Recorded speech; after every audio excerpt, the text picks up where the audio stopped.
Hello and welcome to The Corridor here on CFRC 101.9 FM in Kingston, Ontario, and podcasting on Spotify and Apple Music. I'm Dinah Jansen, and with me is CFRC Local Journalism Initiative news producer Jessie Bell. This regional news program features news from Kingston and area provided by local and regional journalists through the support of the Local Journalism Initiative and the Community Radio Fund of Canada. Welcome and enjoy. Welcome to The Corridor, brought to you by Realtor Kim Purcell of Sutton Group Masters Realty. Connect with Kim today to find a new home tomorrow via kimpurcell.ca. I'm Dinah Jansen, and with me is CFRC's Local Journalism Initiative producer Jessie Bell and CFRC's Arts Coordinator Genevieve Hench. Our top story is from CFRC's Local Journalism Initiative reporter Christina Laurie, providing an update on the future of Kingston's integrated care hub.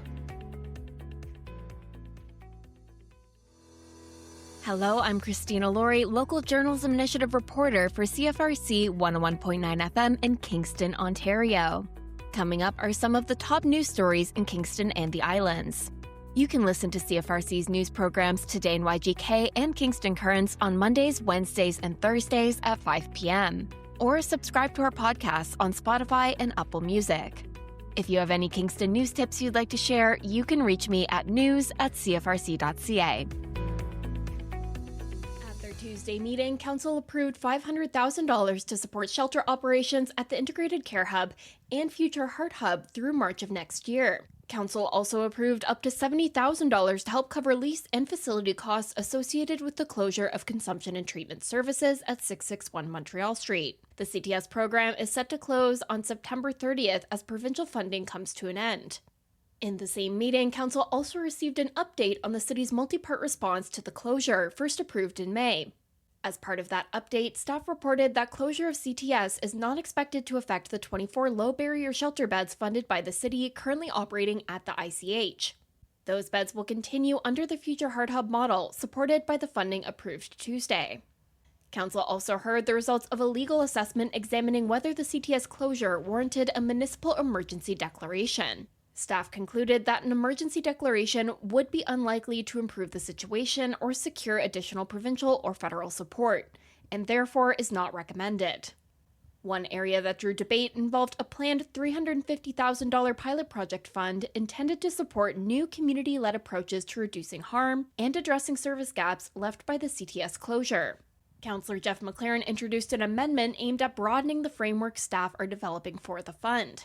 McLaren argued the current direction risks becoming too restrictive and proposed a set of guiding principles: servant not gatekeeper, benefit of the doubt, prototype and pivot not plan and execute, direct engagement, and speed in enabling support.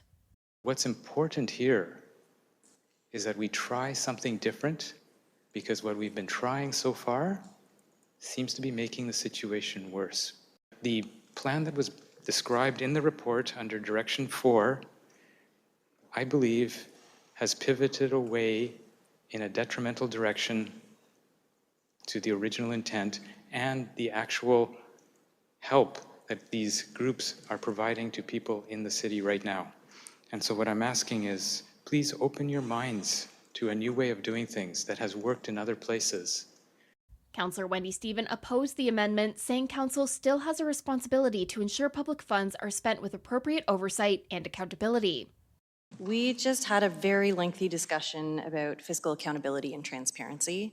And when I look at this, what I'm seeing is giving money, public money, to groups with no strings attached. That's what I'm hearing. And if that's private money, great, go for it. I'm not okay using public money in that way, so I can't support this amendment. Staff told Council that while the proposed principles aligned with the spirit of the program, formally embedding them could create challenges when it comes to administering and evaluating applications. I think one of the challenges that we would have in trying to understand these guidelines, Councillor, is that the scale and scope of their application is unclear. And if I may, just very quickly, the servant not gatekeeper asks us to set aside issues of compliance, but it is non-specific in what areas where compliance would be set aside. Is this compliance on safety? Is it compliance on medical training? Is it compliance on park permits? It is tremendously unclear to staff, and staff would be in a hard position to understand the limits of that guideline. Benefit of the doubt opens questions of how would we evaluate any applications if we are to provide benefit of the doubt to anyone in their presentation. Prototype pivot plan execute really asks questions about liability and financial exposure. I know this could be small dollar amounts, but there is $350,000, and depending on who applies, we've set no limit. An individual organization could receive over $100,000 in financial support, and we would have no guidelines around that. And then direct engagement in place in pre-award adjudication. Again, Council's initial motion asked us to consult with experts and those with expertise in these areas. And I think that this would again be another guideline or parameter that would be challenging for staff to understand.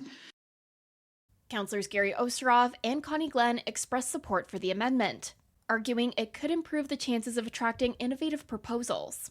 Sometimes regulatory controls are cramping. We demand this and that, and we don't want to smother the good work that can be done, and maybe we need to look at new ideas. So I wrote down, listen better, ask how we can help, provide administrative support, come alongside is what I'm reading from this, and I think that I don't think it's asking to be irresponsible with funds. That's not it at all. I think it's just maybe we need to have a fresh look so that we allow others to be the very best that they can be at what they're really good at. If we are going to try and innovate and bring new solutions forward, we are going to have to find some way to be more flexible in how we look at things and to give consideration for new ways of doing things. I think the intent of the original motion was to open the door to new groups, not just the same groups, so that potentially we could make some greater headway with the challenges in front of us. Ultimately, the amendment was defeated in a 9-4 vote. Even so, staff emphasized that their intention remains to encourage applications from new groups and organizations, not just established service providers. Staff have always understood that direction. The original motion was clear that this was for new groups, bringing new and innovative ideas. The use of expertise was only as directed by Council in the motion to seek support in the review of those submissions and the development of those criteria for consideration. So yes, staff have always understood and would continue to understand the intent of Council here to support new and innovative opportunities. And again, the program as currently being structured is set up to mirror the Fines for Foods process, which also was trying to draw new groups forward to be able to support food security and sustainable food systems within Kingston. So a very similar model, but understood, Councillor, in context today as it was when originally issued by Council. Staff say the pilot project framework is still being developed with a call for submissions expected later this summer. The goal is to have funding awarded by mid-September ahead of the CTS closure at the end of the month. For CFRC News, supported by the Local Journalism Initiative, this has been Christina Laurie.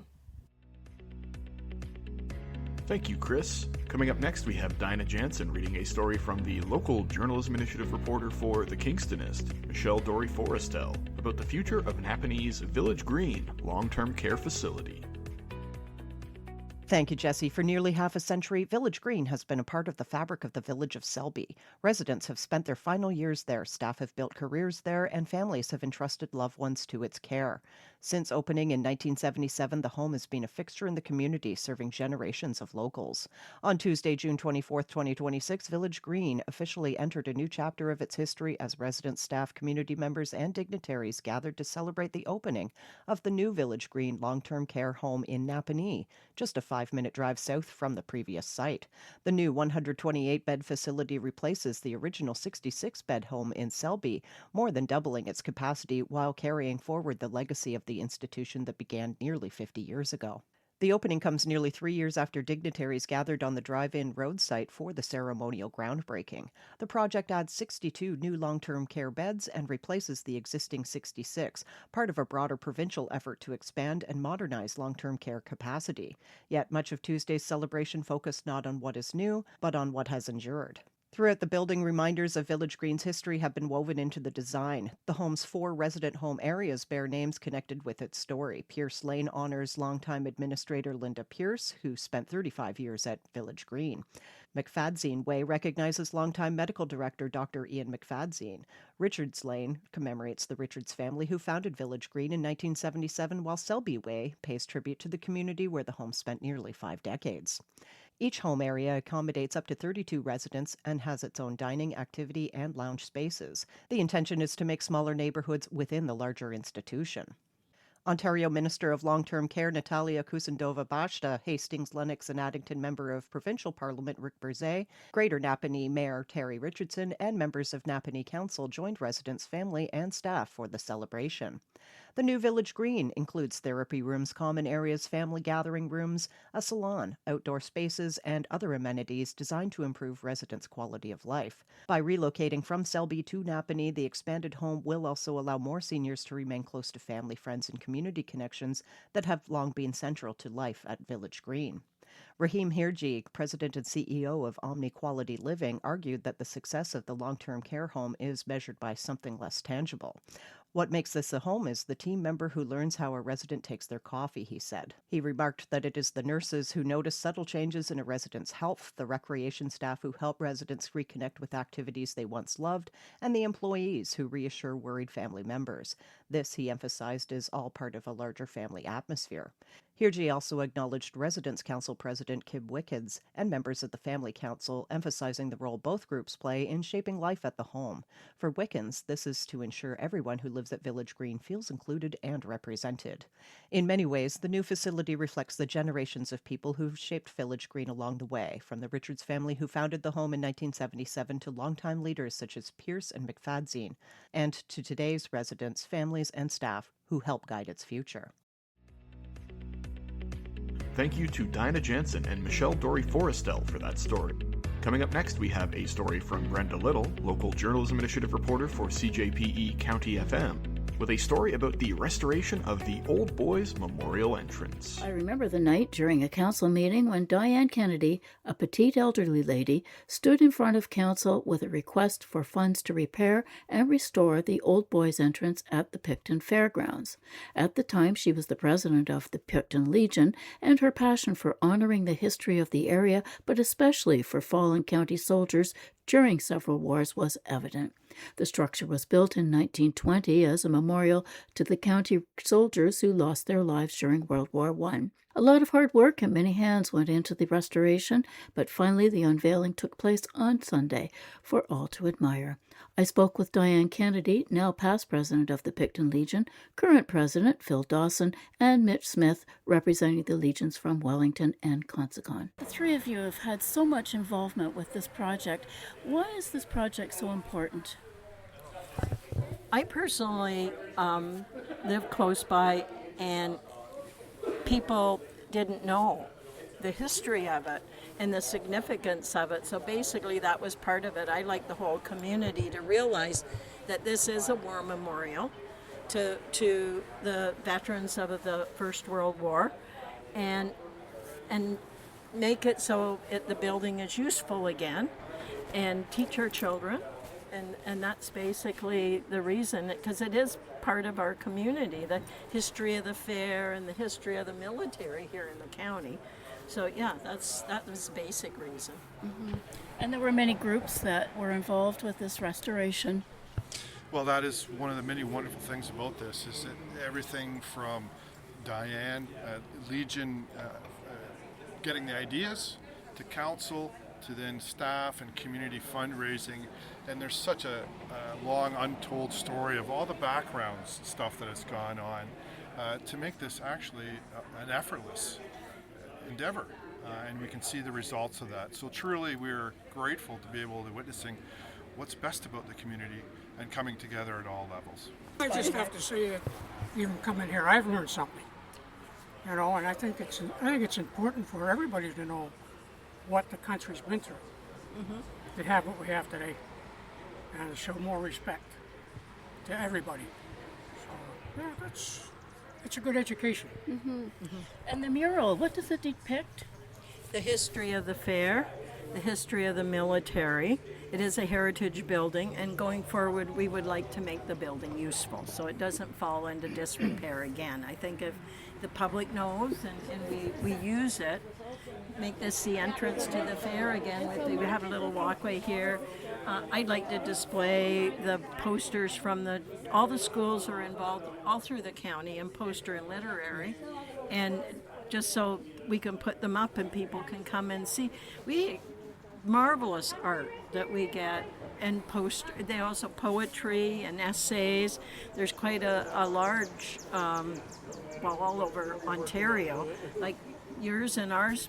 They go to zone, then they go to district, and some of them even go on to provincial. So and the kids earn a little bit of money, so they're always very proud and they're always very willing.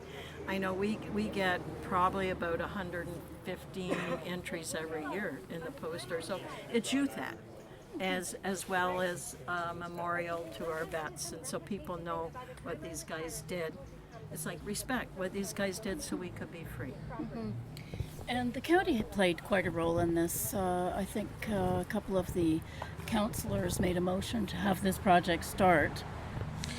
Yeah, so that's what I was referring to earlier. We had Diane with the incipient idea and a few others that were really the genesis of this. But people started getting on board, and we all know that in the public sector and communities, there's lots of opportunity and lots of need for funding. And so there is effort that needs to go into advocating for that and following it through. And these are really the untold stories and hours that the volunteers have put into, and that's why it's so wonderful to see the fruition of that today. It's such an excellent display. And I would echo what Mitch is talking about. We need to do a good job and a better job, and we take that responsibility to the Legions, the Royal Canadian Legions. You have 3 branches in the county represented here today: Picton, Wellington, and Consecon. But for the youth, and we have various opportunities to get the youth engaged so that they can appreciate, and indeed the adults can appreciate what we so enjoy, especially here in the county with its very storied history in both military and community efforts. For the Local Journalism Initiative, frequencynews.ca and CJPE County FM, I'm Brenda Little. And thank you to Brenda Little for that story. Now over to Ted Evans, LJI reporter for CJAI FM Amherst Island Radio, with a story about the extension of the Loyalist Link pilot program through to September 2027. Hi, I'm Ted Evans, Local Journalism Initiative reporter and news director at CJAI, Amherst Island Radio, 101.3 FM in Stella, Ontario. Coming up are some of the top news stories from Loyalist Township. You can hear Amherst Island Radio's news program, North Shore News, on 101.3 Amherst Island Radio or online at cjai.ca. For showtimes throughout the week, check the schedule on our website at cjai.ca.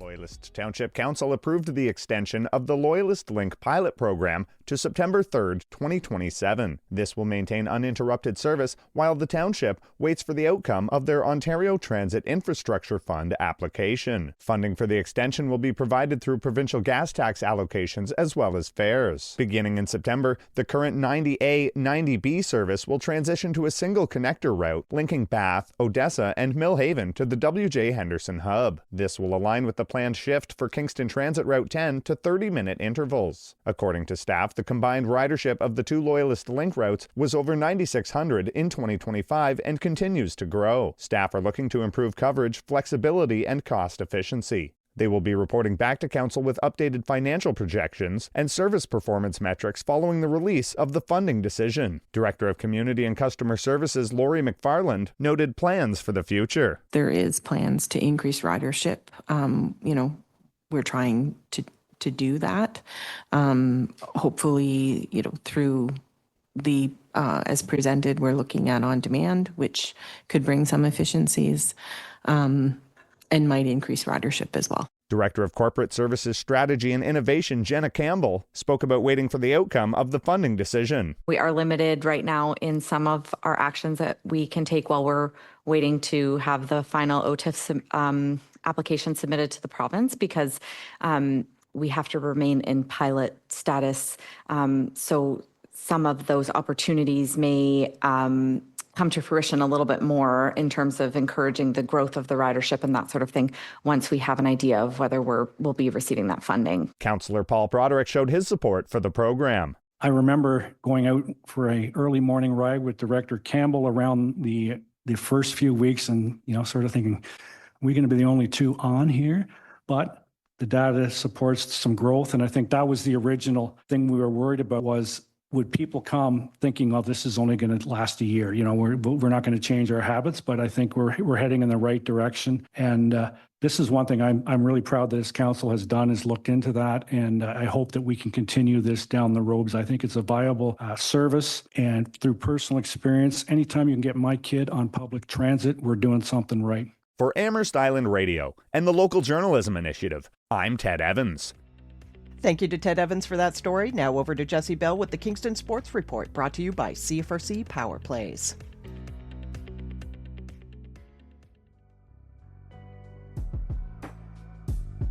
This is Jesse Bell with your sports report, brought to you by CFRC Power Plays. July marks the official start of the NBA offseason, and as such, we have a number of huge trades to discuss. The first trade announced that will be made official later next week is one that has been brewing for a very long time, as the Milwaukee Bucks have finally found a trade partner for their disgruntled superstar and former MVP, Giannis Antetokounmpo. Giannis and Bobby Portis will be traded to the Miami Heat for Tyler Hero, Khalil Ware, Jaime Jaquez Jr., Kasparis Jakushionis, the draft rights to Miami's 13th overall pick Nate Ament, as well as a number of draft picks including Miami's 2031 first-round pick, 2033 first-round pick, 2033 second-round pick, and a pick swap between the two teams in 2030. This is an interesting trade for both teams, the Bucks acquiring a lot of young talent and future draft picks, whereas Miami shed a ton of cap space, a lot of depth, and obviously a lot of future picks to pick up one of the 5 best players in the NBA today. This was not the only blockbuster deal announced, as there is a 4-team trade involving the Minnesota Timberwolves, Charlotte Hornets, Brooklyn Nets, and Chicago Bulls. The Timberwolves will pick up superstar point guard LaMelo Ball alongside Josh Green and the 33rd overall pick in the draft, Isaiah Evans. The Charlotte Hornets will acquire Naz Reid, Minnesota's 2033 first-round pick, Minnesota's 2029 second-round pick, 2032 second-round pick, 2033 second-round pick, and a first-round pick swap in 2028, a first-round pick swap in 2029, and a 2030 first-round pick swap. So a lot of picks and Naz Reid going to Charlotte in exchange for LaMelo Ball. Brooklyn will acquire Julius Randle from the Minnesota Timberwolves, as well as the draft rights to Joshua Jefferson. And the Chicago Bulls will acquire Nick Claxton from Brooklyn. So a complex 4-team trade, but what ultimately matters most is LaMelo Ball, fresh off his best season in the NBA, is being paired up with another superstar guard in Minnesota's Anthony Edwards.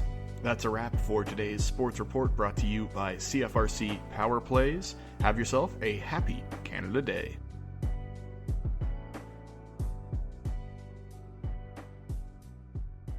Thank you, Jesse, for that update. And also thank you to our sponsor. Today's edition of The Corridor is brought to you by Kim Purcell of Sutton Group Masters Realty. Learn more about Kim and local listings for your new home via kimpurcell.ca. Coming up, we have the CFRC Environment Canada weather forecast for the Kingston region.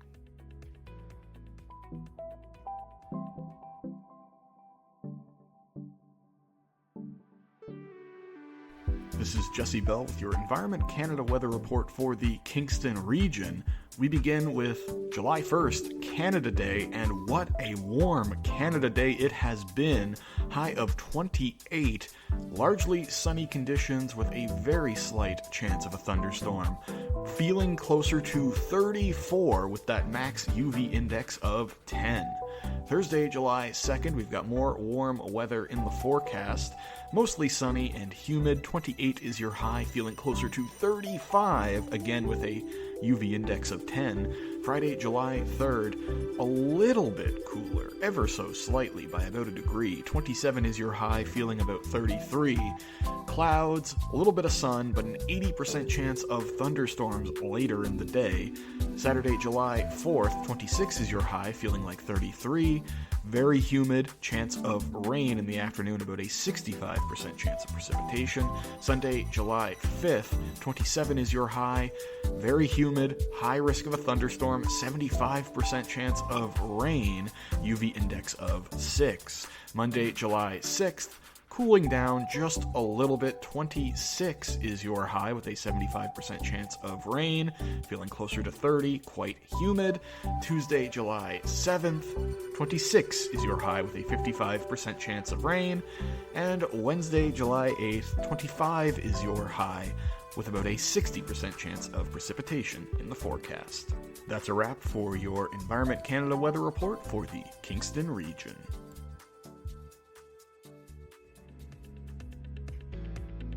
That's a wrap for your Environment Canada weather report. Coming up next is Genevieve Hinch with CFRC's concert and events calendar for the week. Hello, Kingston, and welcome back to CFRC 101.9 FM. Broadcasting from Kingston, Ontario, I'm CFRC's Community News and Arts Coordinator, Jenny, and this is your weekly events and concerts calendar brought to you by Flying V Productions. Whether you're looking for live music, community events, workshops, markets, or family-friendly activities, there's plenty of happening in Kingston this week. Let's get into it. Starting off with Monday, the Great Lakes Museum opens its newest exhibition, Aquaculture Farming the Waters, offering visitors a chance to explore the future of sustainable food production. Families can also enjoy live at the library Kingston Frontenac music together at the Isabel Turner branch in the morning. In the evening, Craft and Create returns to the Central Branch Library while trivia takes over both the Brass Pub and Something in the Water Brewing Company. Live music includes Cameron Watts' Monday residency at the Cove Inn and the Mourning Doves at Musiki. Tuesday features a few unique community events, including the Queer Song Circle, Singing for Connection and Well-Being, hosted through Queen's Thrive 365 at Macintosh Quarry Hall. The Crochet and Knit Circle also returns to the Central Branch Library, while Daft Brewing hosts its weekly euchre night. Live music includes Tom Savage's Tuesday afternoon happy hour jam at the RCHA Club, a pre-Canada Day party with 80s Enough at the Cove Inn, and Musiki's open mic. Wednesday is all about celebrating Canada Day, with festivities taking place throughout Kingston at Springer Market Square and Confederation Park, with live music, family activities, food vendors, and fireworks to wrap up the evening. And if you're looking to get out of the town, celebrations are also happening in Bath, Sealy's Bay, and Belleville. Music lovers can also enjoy performances from Los Gracia, Breakwater Brass, Hold the Door, Soulfire, Tyler Brett Forks, Vincent Monsier, and many more throughout the day. Thursday starts with the Kingston Public Market in Springer Market Square before the Tet Center hosts a needle-felted landscape workshop in the evening. Movie lovers can also head down for a free outdoor screening of The Devil Wears Prada beginning at 8:30 p.m. Live music includes Al Lerman at the Cove Inn, Clear Breeze at Hotel Wolf Island, Doug Reensbury at the Helm Dockside Patio, and the world's greatest tribute to the traveling Willsbury at the Sphere. Friday brings one of the biggest events of the week as the A Game Expo gets underway at the Slush Puppy Place, featuring gaming, exports, cosplay tournaments, and special guests throughout the weekend. CFRC also hosts an Airway YGK songwriting workshop with Savannah Shea, while the Royal Canadian Legion presents a paint night fundraiser supporting the venue's family toy box. Music highlights include Fred Eaglesmith at LaSalle Theatre, Ness as part of the Waterfront Concert Series, Tyler Brett Forks at Loyalist Golf Club, and Stereotypical at White Iris at Overtime Sports Bar. Heading into Saturday, the Kingston Public Market returns downtown alongside the Teth Center's Kid Creativity Club. The A Game Expo continues for its second day, while Confederation Park hosts the Saturday Sessions concert series featuring Dave Barton Trio, 2/3 Down Under, and the Cliff Edwards Trio. Other live music highlights include Atiari at Spacer's Dockside, Noah Malcolm at the Cove Inn, Andrew Mack Band at the Turnog, and the Tony D Band at the RCHA Club. Wrapping things up Sunday, the Memorial Center Farmers Market returns from 9 a.m. to 2 p.m., while the final day of A Game Expo continues at Slush Puppy Place. Live music includes Purple Diamonds at Timeout Bar, Head Over Heels at the Cove Inn, and live band karaoke with the Oreos at the Merchant Tap House. That is your weekly events and concerts calendar for June 29th through the July 5th. For more information on these events, visit the CFRC website and keep it locked right here on CFRC 101.9 FM. The events calendar is brought to you by Flying V Productions, bringing live theater, comedy, and unforgettable entertainment to audiences across Kingston. Be sure to check out their upcoming shows and events throughout the season. I'm Jenny. Thanks for listening and have a great week, Kingston. And that's a wrap for this week's edition of The Corridor, supported by the Local Journalism Initiative and the Community Radio Fund of Canada. Don't forget to visit CFRC.ca for the latest in local and regional news headlines, concert and events listings, and more. You can also follow CFRC on Facebook and Instagram at CFRC Music and on Twitter X at CFRC. You can support CFRC and its independent news programming by donating via CFRC.ca. We'll be back next week with more in local and regional news. Thank you for joining us.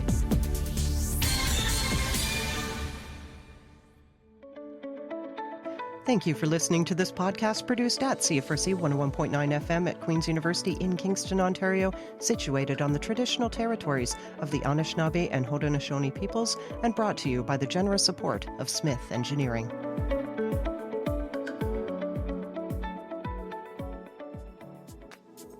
When it comes to Kingston real estate, local experience matters. Kim Purcell is an award-winning realtor born and raised in Kingston with over a decade of experience and 100 five-star reviews.